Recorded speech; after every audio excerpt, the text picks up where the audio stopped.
বন্ধুরা আমার, তরুণ যুবকেরা আমার, হে আমার মুরব্বিয়ানিরা, শুনে রেখে দিন বাবা, জেনে রেখে দেন। তবু আমরা চেষ্টা করছি আপনার কন্যাকে 100% বাঁচানোর কোনো সম্ভাবনা নাই, কারণ যে সিচুয়েশন তৈরি হয়েছে এই সিচুয়েশনে অপারেশন কখনো সাকসেস হয় না। হে তরুণ যুবকেরা, নাস্তিক ডাক্তার লরেন্স ব্রাউন সেই সময় হসপিটালের মেঝেতে মাথা নিচু করে বসে পড়ল। হে তরুণ যুবকেরা, একজন নাস্তিক পিতার আর্তনাদ এত তাড়াতাড়ি যে গ্রহণ হবে কেউ ভাবতে পারেনি। মাত্র কয়েকটা মুহূর্ত পার হয়েছে, কয়েকটা মিনিট পার হয়েছে, এমন সময় ডাক্তারদের ভাই আমার যারা দায়িত্বে ছিলেন, এরকম বড় ডাক্তারদের হেড এসে বলেন, হে ডক্টর লরেন্স ব্রাউন, শুনে রেখে দিন, জেনে রেখে দিন, আপনার জন্য দারুণ সংবাদ, আপনার সন্তানকে অপারেশন করার টেবিলে নিয়ে গিয়েছিলাম। বন্ধুরা আমার, তরুণ যুবকেরা আমার, হে আমার মুরব্বিয়ানিরা, শুনে রেখে দিন বাবা, জেনে রেখে দেন, আমেরিকার একজন বিখ্যাত ডাক্তার, তিনি হলেন একজন নাস্তিক, তার নাম হলো doctor Lawrence brown. Doctor Lawrence brown আমেরিকার বিখ্যাত একজন নাস্তিক ডাক্তার। তিনি ইসলাম নিয়ে এবং আস্তিকতা নিয়ে মজাক করতেন, মানুষের কাছে মজাক করতেন, ঠাট্টা করতেন। হে তরুণ যুবকেরা, হে আমার মুরব্বিয়ানেরা, শুনে রেখে দিন বাবা, জেনে রেখে দিন বাবা, ম্যাগাজিনে বের হয়েছে, পৃথিবীর মানুষ জানে, তথ্যটা বের হয়েছে বাবা। একদিনকার ঘটনা, তার দ্বিতীয় কন্যার যখন জন্ম হলো, হান্না বলে নাম, হান্না। হে তরুণ যুবকেরা, এই হান্নার যখন জন্ম হলো, ডাক্তারের কন্যার জন্মের পরে মেডিকেল ডাক্তারদের বোর্ড বলে দিল, এই কন্যা আর বেশিক্ষণ বাঁচবে না। তার হার্টের যে আটারি আছে, শিরা আছে, সেই শিরাটা অন্য আটারির সঙ্গে, শিরার সঙ্গে জড়িয়ে গিয়েছে, এই সারা শরীরটা তাই নীল হয়ে যাচ্ছে, আর বেশি সময় বাঁচবে না। হে তরুণ যুবকেরা, ডক্টর লরেন্স ব্রাউন তিনি পাগল হয়ে যাওয়ার মতো অবস্থা, হসপিটাল চত্বরে মাথা নত করে বসে পড়লেন। তিনি বললেন, হে আমার সহপাঠীরা, তোমরা ডাক্তার, আমারই নার্সিংহোম, আমারই হসপিটাল, তোমরা যেটা করার করো। তাই আমি চিন্তায় পড়ে গেলাম। মেডিকেল বোর্ড তারা বলল 100% বাঁচার সম্ভাবনা নাই। স্যার, তবু আমরা চেষ্টা করছি, আপনার কন্যাকে 100% বাঁচানোর কোনো সম্ভাবনা নাই, কারণ যে সিচুয়েশন তৈরি হয়েছে এই সিচুয়েশনে অপারেশন কখনো সাকসেস হয় না। হে তরুণ যুবকেরা, নাস্তিক ডাক্তার লরেন্স ব্রাউন সেই সময় হসপিটালের মেঝেতে মাথা নিচু করে বসে পড়ল। হে যুবকেরা, ডাক্তারদের টিম তারা অপারেশন টেবিলে চলে গেল। এদিকে ডাক্তার লরেন্স ব্রাউন তখন মাথাটা আকাশের দিকে তুললেন, তুলে বললেন, হে মহান স্রষ্টা, যদি তুমি থেকে থাকো তাহলে এতদিন আমি তোমাকে বিশ্বাস করিনি, আমি ছিলাম নাস্তিক। যদি তুমি সত্যি থেকে থাকো, আমার সন্তানকে তুমি বাঁচিয়ে দাও। যদি আমার সন্তানকে বাঁচিয়ে দাও, আমি বিশ্বাস করছি আমি তোমার উপাসনা করব।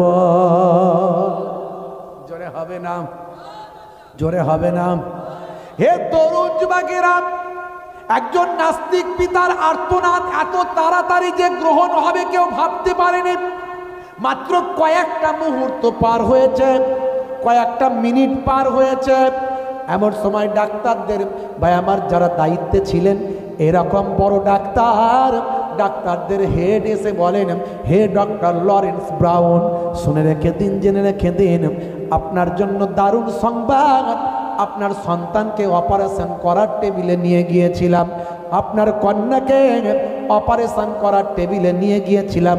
সেখানে গিয়ে আমরা যখন পরীক্ষা শুরু করলাম, দেখলাম মহান স্রষ্টার কৃপায় অটোমেটিক শিরাটা, সেটা যেটা আটকে গিয়েছিল, জড়িয়ে গিয়েছিল, সেটা ক্লিয়ার হয়ে গিয়েছে।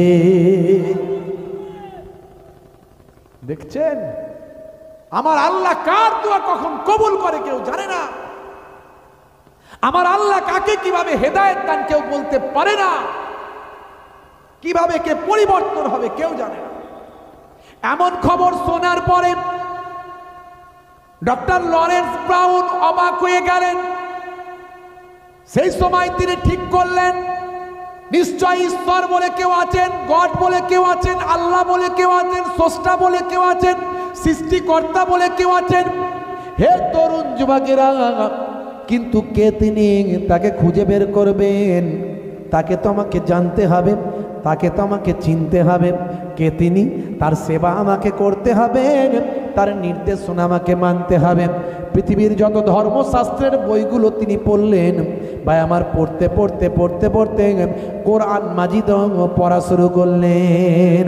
কোরআন মাজিদ পড়ার পরে তিনি বিশ্বাস করলেন এই কোরআন মাজিদে যা লেখা আছে এর মধ্যে একটা মিথ্যা কথা, ভুল কথা কোথাও লেখা নাই। তার পরবর্তীকালে তিনি ঠিক করলেন সেই কোরআনের কথা আমি মেনে নেব, আর কোরআনের নবীর নামে, কোরআনের আল্লাহর নামে আমি ডক্টর লরেন্স ব্রাউন ঈমানটা কবুল করব। হে তরুণ যুবকেরা, ডক্টর লরেন্স ব্রাউন তিনি বিশ্বনবীর শিষ্য হলেন। পরবর্তীকালে দেখা গেল এই তিনি বিশ্বনবীর শিষ্য হওয়ার কারণে তাকে অনেক ঘাত প্রতিঘাতের ভাই আমার সম্মুখীন হতে হয়েছিল।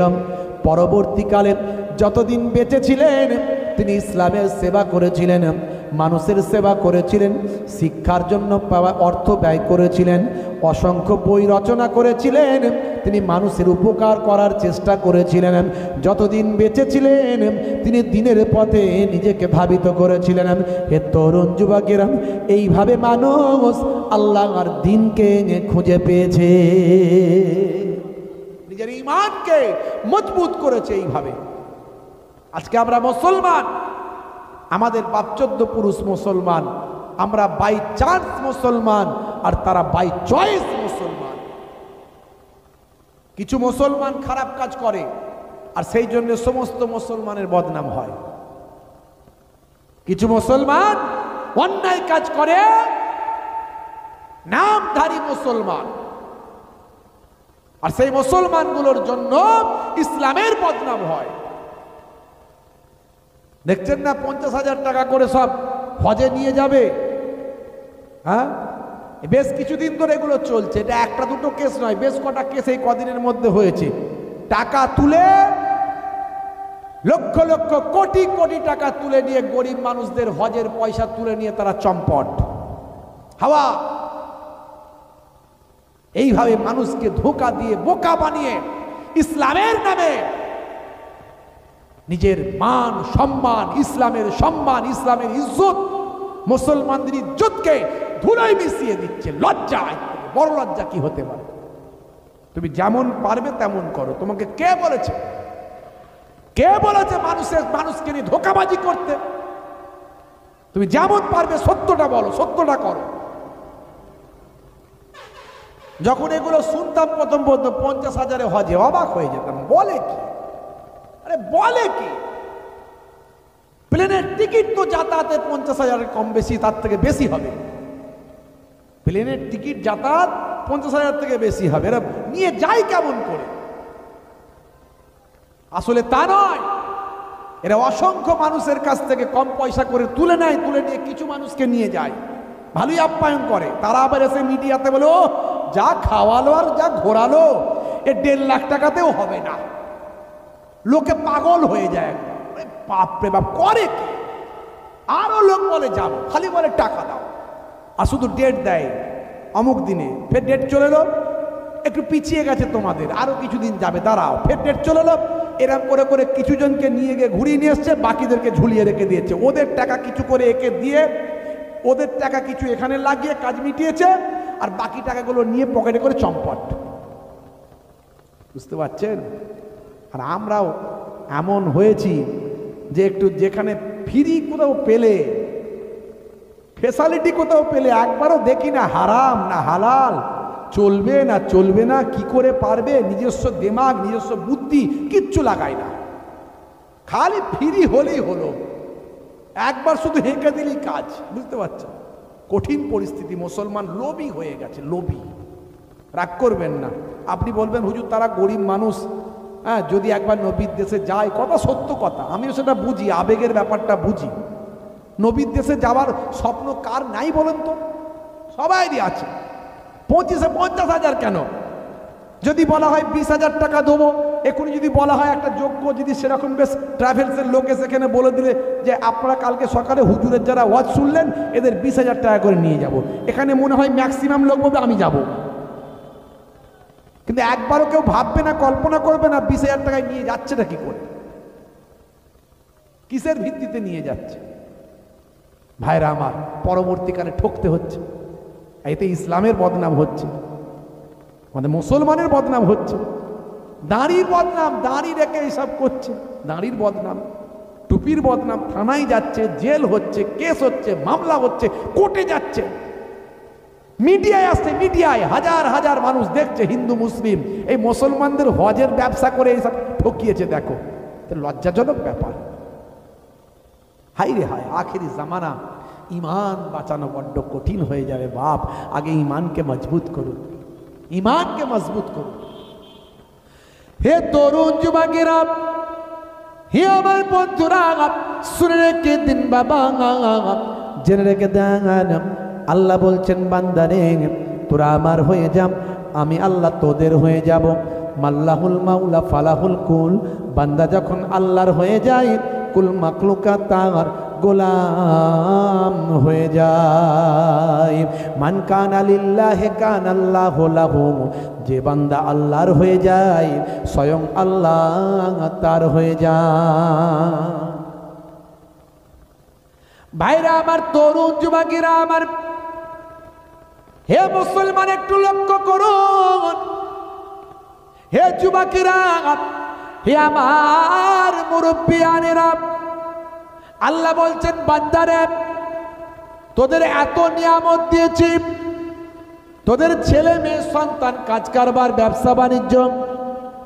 হে দুনিয়ার মানুষ, শুনে রেখে দাও, জেনে রেখে দাও, আমি তোমাদেরকে দুনিয়াদারি করার জন্য স্বামী স্ত্রী জোড়ায় জোড়ায় তোমাদের সৃষ্টি করেছি। ওয়া খালাকনাকুম আজওয়াজা।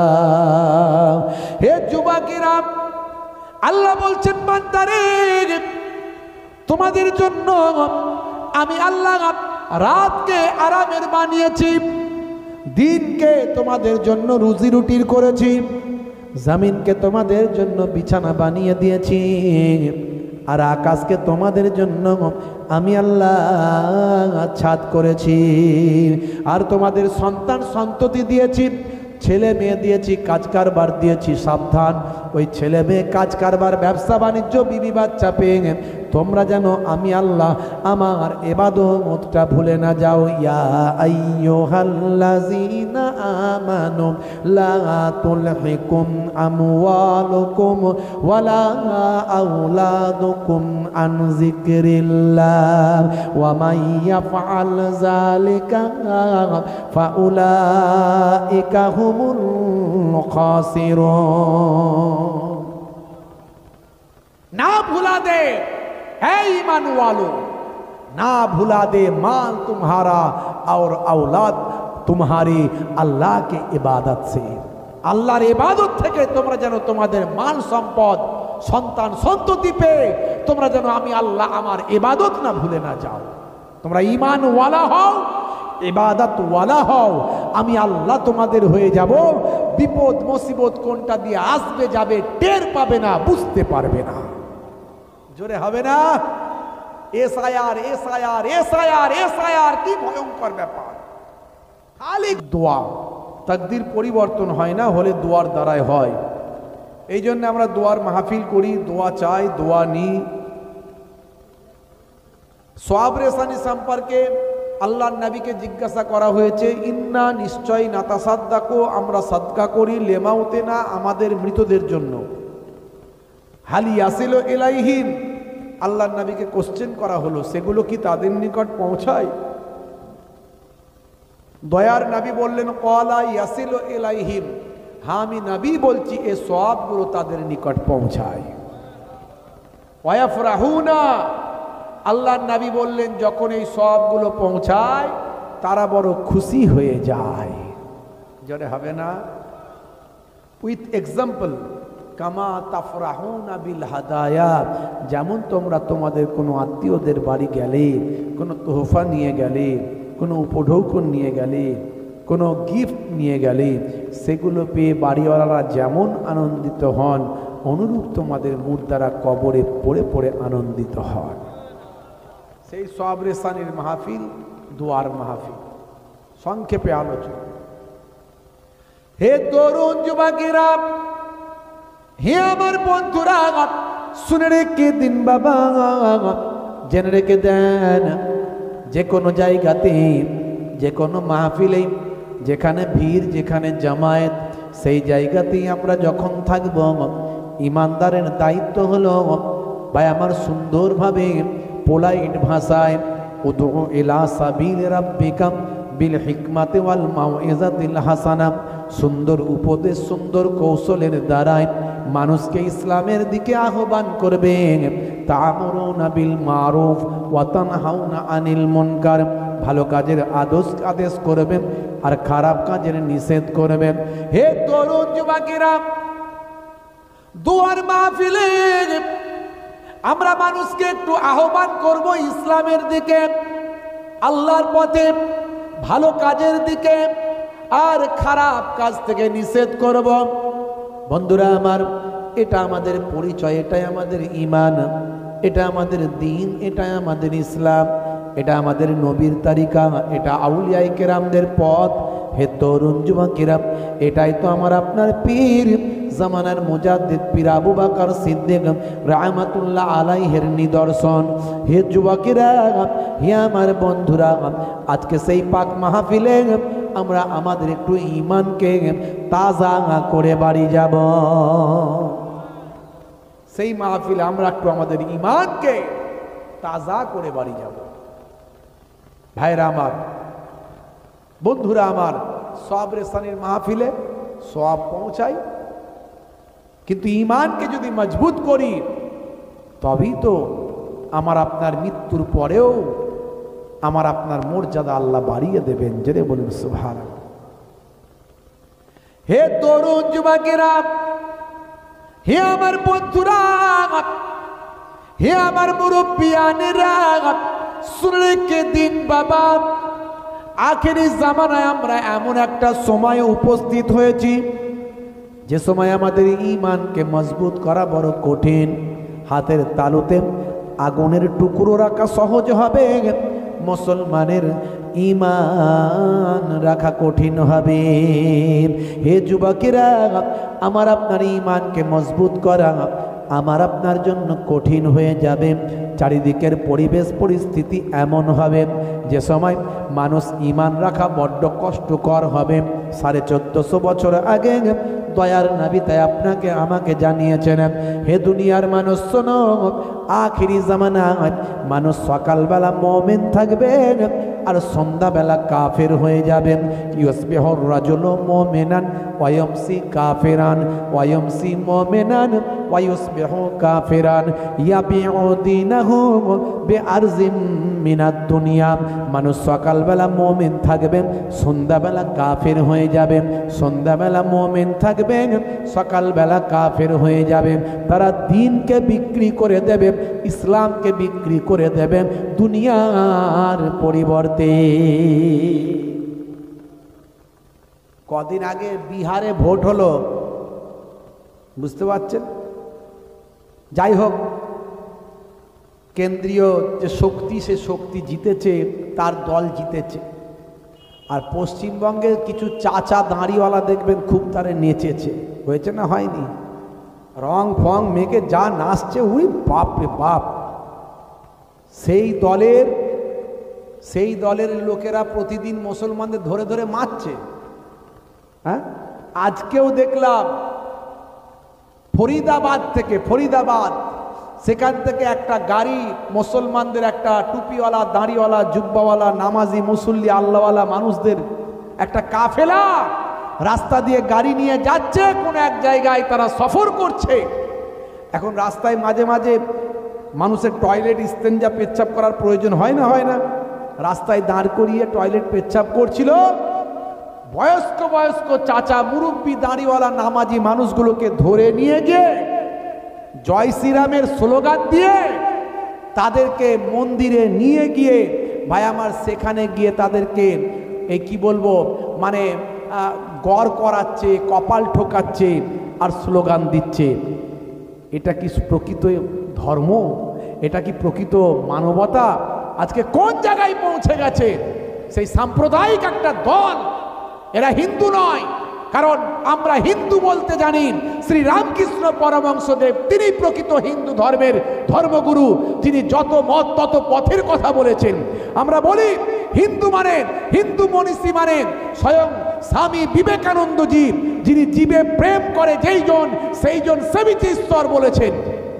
প্রকৃত হিন্দু যারা হন তাদের মধ্যে মানবতা, মনুষ্যত্ববোধ, মানবিকতা, এগুলো তাদের মধ্যে থাকবে।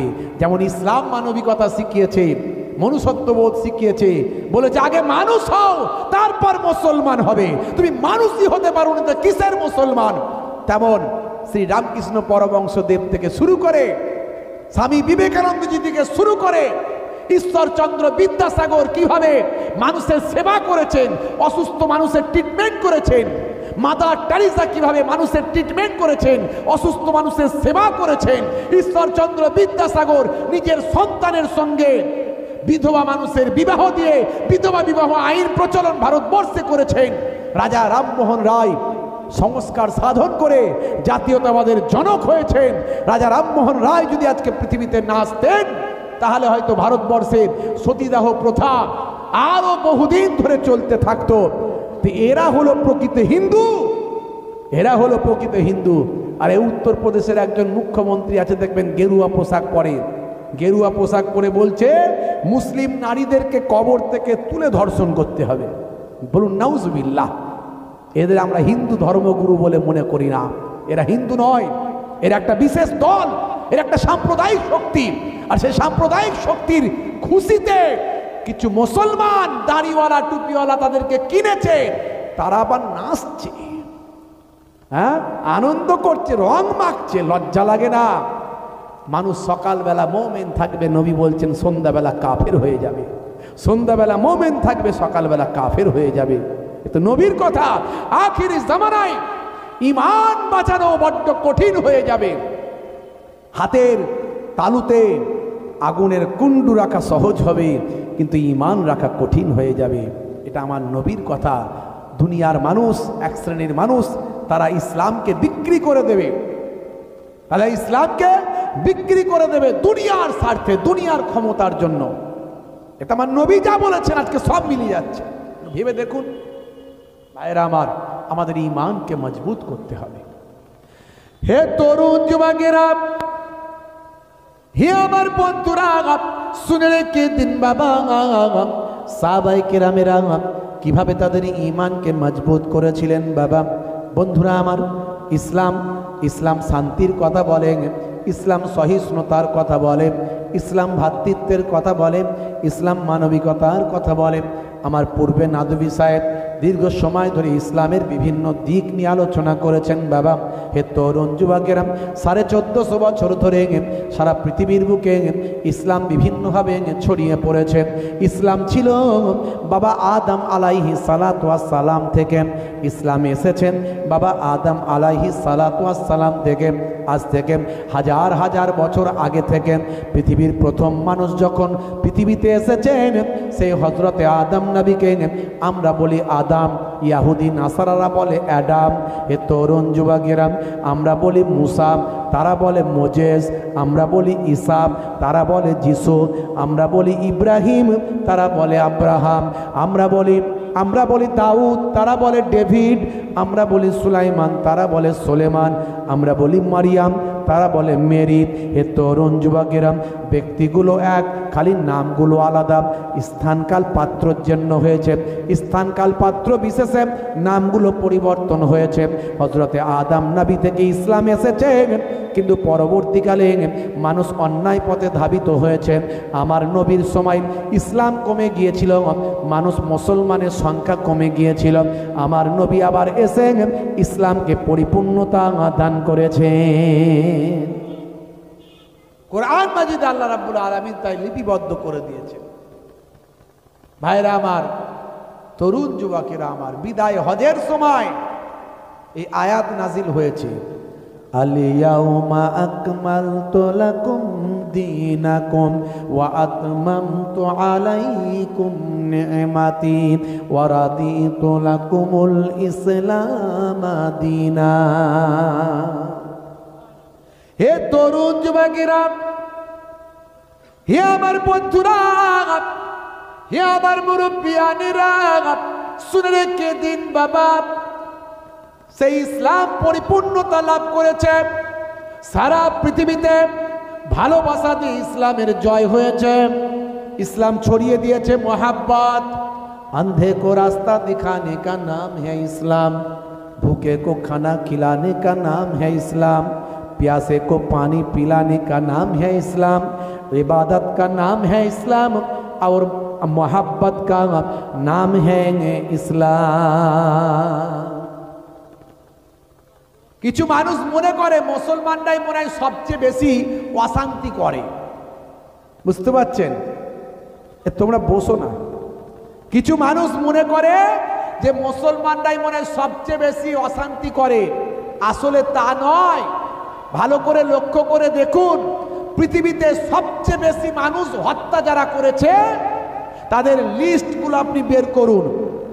মুসলিনী থেকে শুরু করে হিটলার পর্যন্ত, সেখান থেকে সম্রাট অশোক পর্যন্ত, পৃথিবীতে যত মানুষ, সবচেয়ে বেশি মানুষ যারা হত্যা করেছে, ভাই আমার, তাদের তালিকা যদি আপনি বের করেন, মুসলমান রাষ্ট্রনায়কের নাম সেখানে পাবেন না। বর্তমান সময়ে পৃথিবীর বুকে মুসলমানদের কলঙ্কিত করার জন্য পৃথিবীর বড় বড় মিডিয়ারা, রাষ্ট্রপ্রধানরা তারা লেগে পড়েছে। তার কারণ হল ইসলামের সৌন্দর্য, ইসলামের মহত্ব মানুষ যদি জানতে পারে, সবাই বিশ্বনবীর ভক্ত হয়ে যাবে, এই তাদের চিন্তা। এই জন্য ইসলামোফোবিয়া তৈরি করেছে।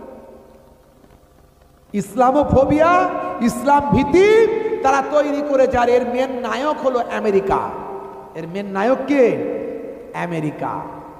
তারা বড় চিন্তিত আছে যে আগামী দিন যে অবস্থা চলছে, আমেরিকার দাদাগিরি আর থাকবে না। তাই তারা পৃথিবীর বেশ কয়েকটা মুসলিম দেশে ঝগড়া, মারপিট, দাঙ্গা, অশান্তি লাগিয়ে দিয়েছে, এক দলের সঙ্গে আর এক দলের। আর মাঝে মাঝে নিজেরা যায়, সাপ হয়ে কামড়ায় আর ওঝা হয়ে ঝাড়ে। বিশেষ করে মধ্যপ্রাচ্যের কতগুলো দেশ আছে, সেই দেশগুলোতে, লিবিয়া, সিরিয়া, ফিলিস্তিন, বাইরে আমার ইরাক, ইরান, ওই সমস্ত দেশগুলোতে দেখবেন ওদের আধিপত্যটা বেশি।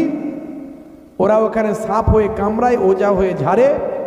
বিভিন্ন গোষ্ঠী তৈরি করেছে, এদেরকে বলে মার, ওদেরকে বলে আমি তো সঙ্গে আছি, তুই অস্ত্র নে, ওকে বলে ওই কর করে। আর সেই জায়গাগুলো থেকে মধ্যপ্রাচ্যে সবচেয়ে বেশি আমার আল্লাহ প্রাকৃতিক সম্পদ দিয়েছেন মুসলিম দেশগুলোতে।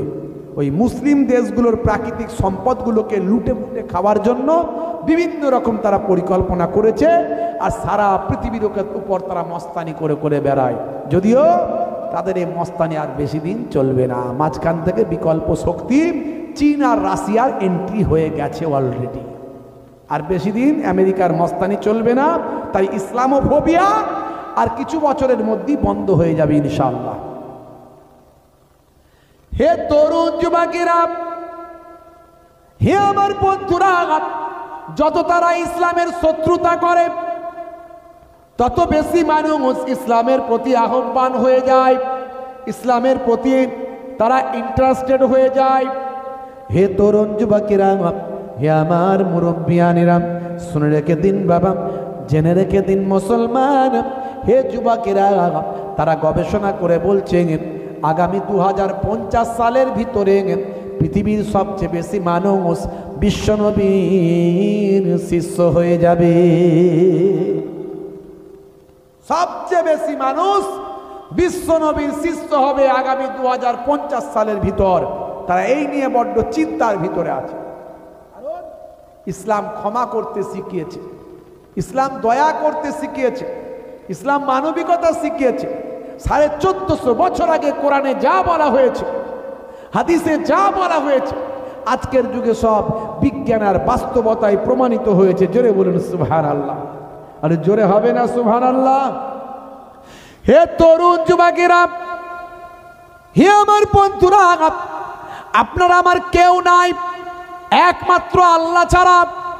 তাই আল্লাহর উপর শরণাপন্ন হতে হবে, নিজেদের মধ্যে ইত্তেহাদ ঐক্য রাখতে হবে। মুসলমান বিভিন্ন দলমতে বিভক্ত, আপনি আপনার দল করুন, কোনো অসুবিধা নাই, কিন্তু একটা কথা মাথায় রাখবেন, আপনার দ্বারাই যেন কোনো মুসলমান বিপদে না পড়ে, আপনার দ্বারাই যেন ইসলাম বিপদে না পড়ে। পশ্চিমবঙ্গের মুসলমান আজকে আমরা মাথায় টুপি দিয়ে এখনো ঘুরতে পারি, আপনার জন্য যেন আমার আপনার মাথায় টুপি দেওয়া সমস্যা না হয়ে যায়, এটা আপনাকে আমাকে চিন্তা করতে হবে। আর আল্লাহর উপর ভরসা রাখতে হবে, অপেক্ষা করতে হবে, আমার আল্লাহ আপনার আমার হেফাজতের দায়িত্বটা গ্রহণ করবে। বন্ধুরা আমার, তরুণ যুবকেরা আমার, হে আমার মুরব্বিয়ানেরা, যদি আল্লাহর উপর ভরসা করেন, এই যে এসআইআর চলে গেল, আমরা ভেবেছিলাম অনেক বিপদ আসবে। নির্বাচন কমিশন বলেছে মাত্র 10 লাখ মানুষের ম্যাপিং পাওয়া যাচ্ছে না, 10 লাখ মানুষের নাম বাদ যেতে চলেছে, মাত্র 10 লাখ মানুষের নাম বাদ যেতে চলেছে। তারা কারা? তার মধ্যে ভাই আমার, মানুষ তো হতবাক মনে করেছিল মনে হয় 50 লাখ 1 কোটি নাম বাদ যাবে। না না, নির্বাচন কমিশন ঘোষণা করেছে ভাই আমার কিছু কম বেশি 10 লাখ মানুষের নাম বাদ যেতে চলেছে। হে তরুণ যুবকেরা, তার মধ্যে ম্যাক্সিমাম হলো মৃত ভোটারের নাম বাদ যাবে।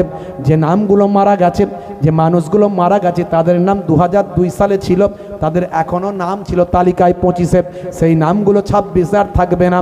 একই ব্যক্তির নাম 2 জায়গায় আছে, এগুলো বাদ যাবে। এই রকম কিছু কম বেশি বাদ যাবে। আশা করা যায় মুসলমান আপনার আমার কারো নাম বাদ যাবে না। আর আবার বলে যাচ্ছি, ইচ্ছাকৃতভাবে ভারতীয় নাগরিক হওয়ার পরেও যদি কোনো মুসলমান আমার ভাইদের নাম বাদ যায়, আমি মোহেবুল্লাহ হুসাইনি কথা দিয়ে গেলাম, আমাদের সংগঠন আছে লেকচারার্স অ্যাসোসিয়েশন অফ বেঙ্গল, বাংলার আলেম ওলামাদের নিয়ে আমাদের সংগঠন। ওয়াকাফ নিয়ে আমরা সুপ্রিম কোর্টেও মামলা করেছিলাম, আমি নিজে গিয়েও মামলা করেছিলাম।